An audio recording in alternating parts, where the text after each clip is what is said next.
I want you to ask yourself, why do I live on this planet? For what purpose? If we look around, we will clearly see that every object or phenomenon has a purpose. Nothing exists just like that. It seems that only man, the crown of nature, is not able to answer this question. Someone may say, we live to be not worse, but even better than others. Then my question to these people is, what does your not worse, but better than others mean? As a rule, the answer will be exactly what we expect to hear, namely, to live better than others means to have more expensive and high-quality things, more money, a more prestigious car than an apartment in the center, your own business, smart and beautiful children, fame, health, a wife or husband who understands you and who accepts you as you are, loyal friends, longevity, and death in the circle of your family without suffering and illness. Rarely can anyone answer that the meaning of life is to help other people and the planet as a whole. And almost no one will answer that the number one goal of life, the main and general goal, is to live this life in such a way as to be freed forever from the need to be born here again and again. Only if you will answer me that first of all you need to achieve freedom from this endless wheel of births and deaths. When you are born, you don't remember anything from your previous lives, but are burdened with certain tendencies of the mind and debts that you will have to pay in this new life. In other words, the whole life of all people is defined by a 5-letter word. This word is karma. What is karma? This is a law. By performing an action, you are the cause of the opposite action, equal in strength to yours. The opposite doesn't mean with a minus or plus sign. It is just important that such an action happens. When you cause someone pain or trouble, sooner or later you get into a situation where you also get hurt or trouble. By deceiving, you will be deceived. By betraying, you will be betrayed. By stealing, you will be robbed, killing, killed. If you do good deeds, then most likely you will also receive good in return. Not obligatory, it's just more likely. For example, I did good to one family for 4 years, and they repaid me with ingratitude, betrayed me. What do you think the future holds for them? Someone will say to me, look, there are so many scoundrels in the world who steal, organize wars, torture other people, and at the same time live in luxury and all kinds of pleasures. And where is their retribution? You do not see the whole picture. That's why you say so. A person can abuse power and money all his life and die peacefully in his bed, but his subsequent lives will be full of suffering and torment, and he will have to work off his karmic debts. And it's not it's not a fact that he will work them out at all. Why am I so sure of the existence of karma? Because there are gods who are called to monitor her rigorous work. And if a person is capable of making mistakes, then the gods never make mistakes and do not forget anything.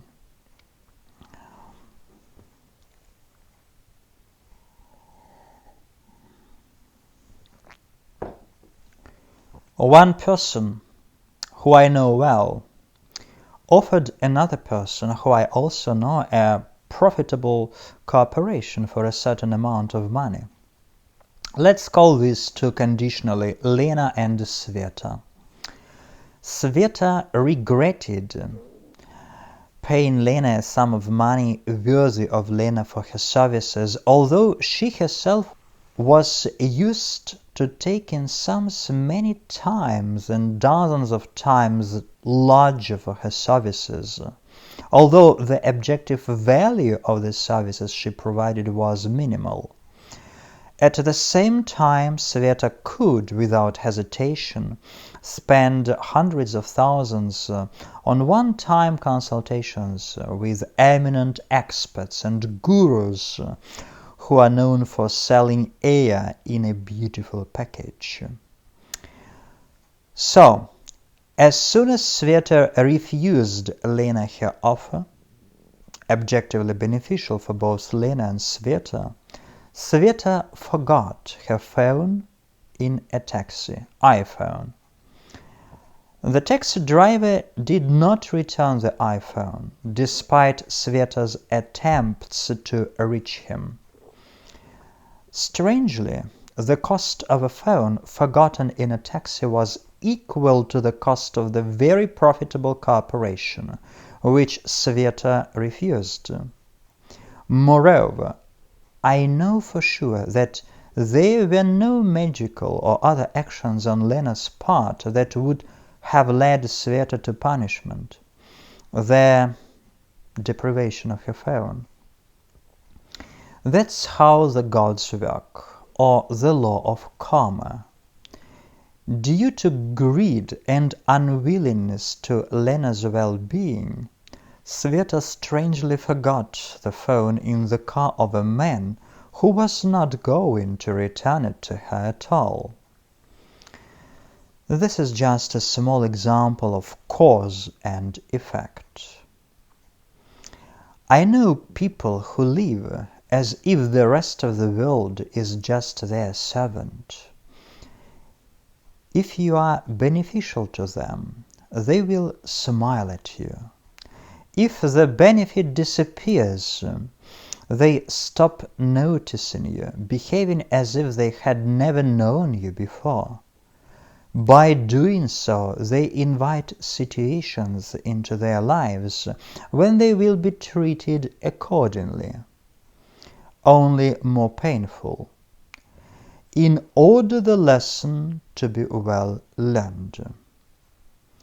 Karma is not only what you create by your actions. Karma is also something that you have already created, not only in this life, but also in the previous one, the one you have no idea about. The people who enter your environment, they all have karmic debts or connections with you. In this life, you are together to work off your debts, or give them the opportunity to work off their own for you. However, many people can't work off their debts. They only increase them, which results in even greater karma. How to get out of the law of karma? You need to become a holy man and do everything selflessly. Unselfishly doesn't mean for free. Every work must be paid. Unselfishly means so that there is no greed in your action, and the mind is free from the thirst for gain. A good way to get rid of karma is to bring all your actions as a gift to the Great Mother or Heavenly Father, or both of them. But to do this, you must be a deeply religious person. Deeply spiritual, it's better to say. You must live according to your conscience and in harmony with nature. Your actions must be fair.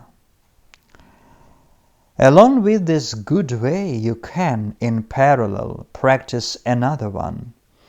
Treat all people who meet on your way as a mother or as father. Can we deliberately harm our mother? No, of course not. Also, in this case, by treating your neighbors like a mother, you will automatically remove the egoistic component from your actions, which means that your actions will be pure. Another way is to always remember death.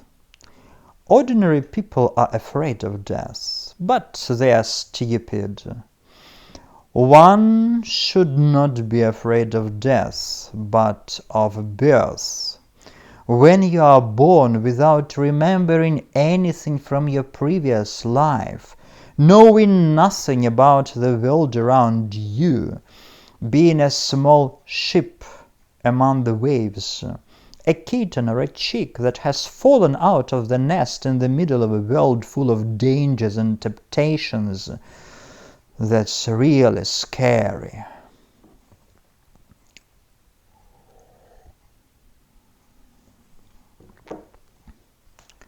When a person dies, very soon only a skeleton remains of his body. Therefore, some real masters suggested to their students to look at living people as walking skeletons. After all, sooner or later, everyone will become such. When you look at a living person as a corpse, you understand them more deeply. It's like the cherry on the cake, an additional bonus for the right point of view. In order not to create new karma, you need to observe yourself. Thoughts come and go, but they are not you. Desires come and go, but that's not you either. Your body is constantly changing. It will definitely die. How can it be you? Are you an engineer, a teacher, or a businessman?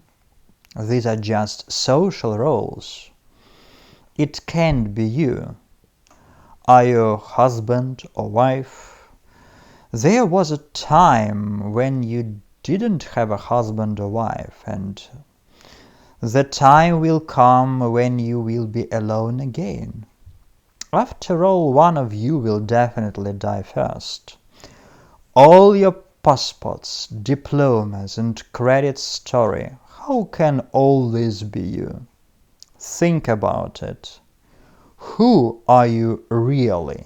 An unhappy man in a mortal body, forced to live and fight for survival?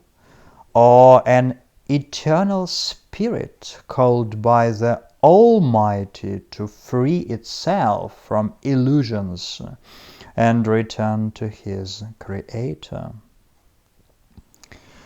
When a child is born, the whole world laughs and the child cries. You have to live your life in such a way that when you die, the whole world would cry, but only you would laugh. And this can be done only on condition that you live, giving the best that is in you to this world, as much as possible. And it should be done without the desire for rewards or honors. It's better to give all your actions to the Great Mother. Then they will be cleansed of unnecessary impurities. You should understand, nothing belongs to you in this world, even your own body.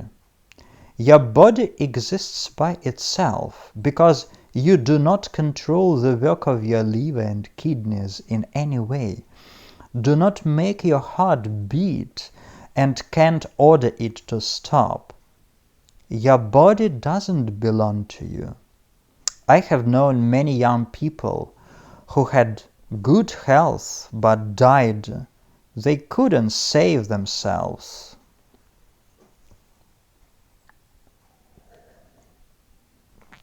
They couldn't save themselves. People, they live in such a deep sleep.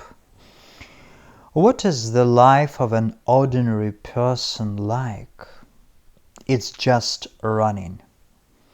Running to kindergarten, running to school, running to college or vocational school, running to work and then retiring, which you can no longer run on, just to crawl to bed after a modest dinner and forget about the aching body here and there. What's it? Life. People work hard all their lives just to be no worse than others. They don't have time to be with themselves. The wife is bothering, or the husband is with his problems. The children are screaming at his side. It's necessary to pay for the loans and mortgages taken. The bosses are hammering at work, forcing him to stay after work to keep up with the deadlines. It's just what? It's just hell. Why do you live like this? People, for what purpose? For what? Just to be as good as the others. Is it worth it? Isn't it better to devote your life to liberation from karma? When you refuse to follow the common path of suffering and self-destruction, we give ourselves a chance. There are 8 traps of being: lust, anger, greed, self-deception, envy, shame, disgust, fear. These 8 catch a person. More precisely, a person gets carried away by them and loses themselves in illusions. Karma is when you can't help paying off your debts. Debts are formed from the fact that you are too selfish and naively think that you represent something. You will die and no one will remember you except very few people. And when these few die, no one will remember you at all. Then why all this fuss, all these rat races in the wheel of life? Where are you running to?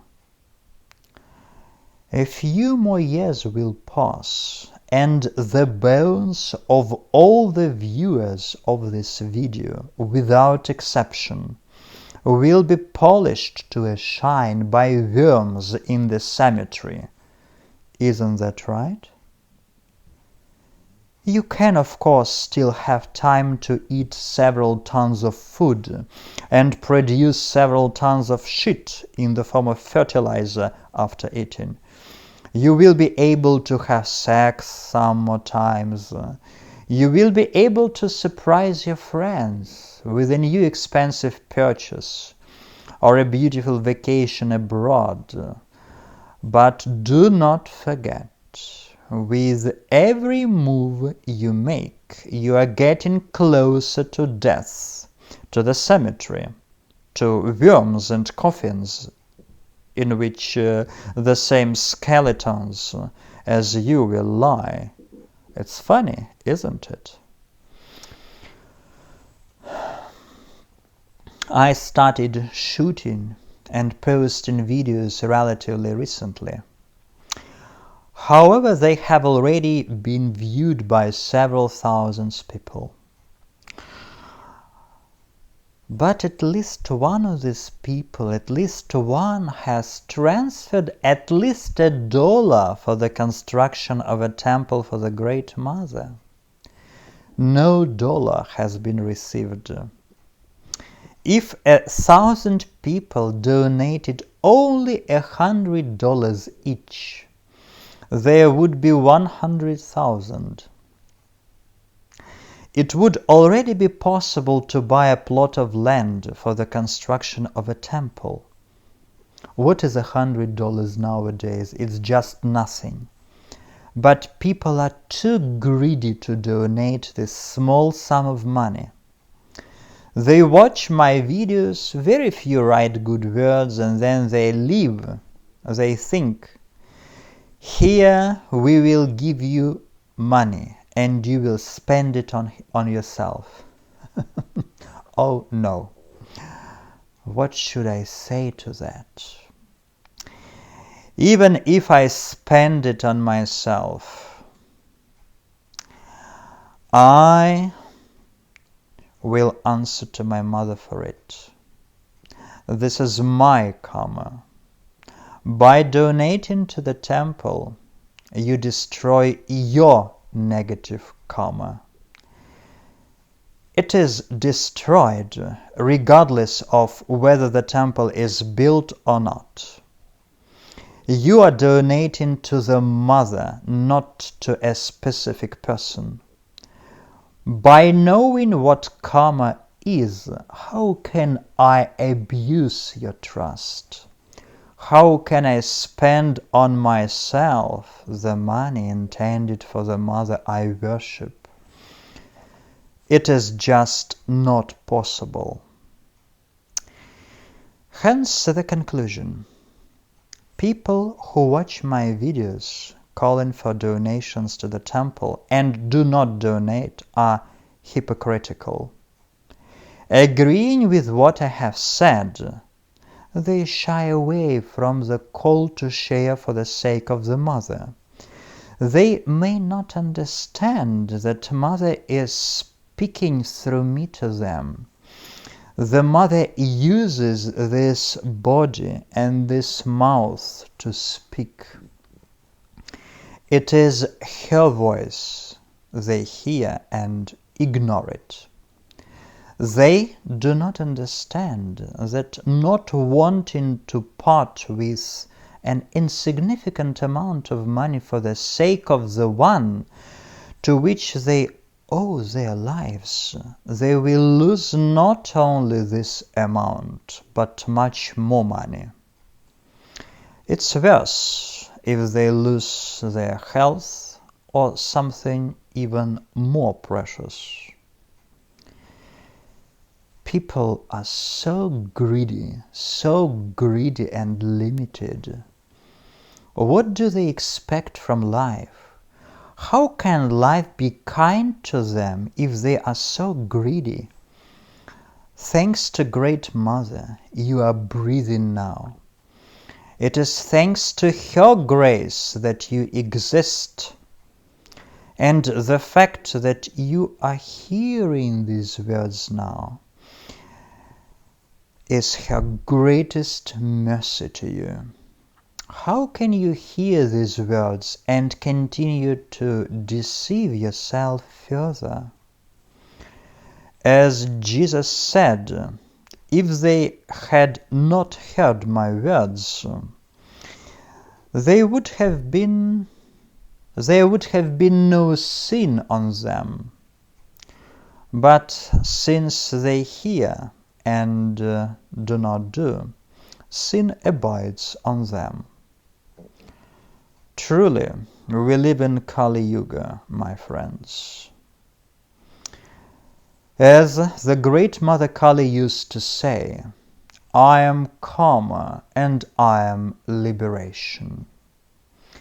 Mother Kali is able to free you from your karma if you sincerely surrender to her.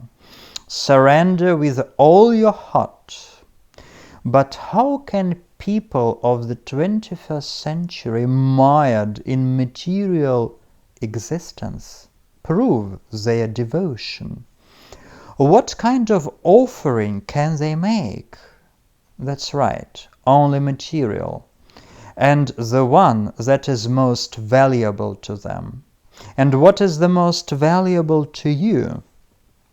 That's right, your money. Therefore, by donating to the construction of the temple of the Great Mother, you bring her a true offering, pleasing to her, the most valuable thing for you. The most valuable thing for all of you is money. For the mother, we don't feel sorry for anything, do we? Therefore, if you want a better life for yourself, if you want the mercy of the mother, then you can go to the website, the link to which I will leave in the description under this video. And by opening the donations section, make a donation to the Great Mother. And the Mother, seeing your good deed made secretly, will reward you openly. Whoever has ears to hear, let him hear.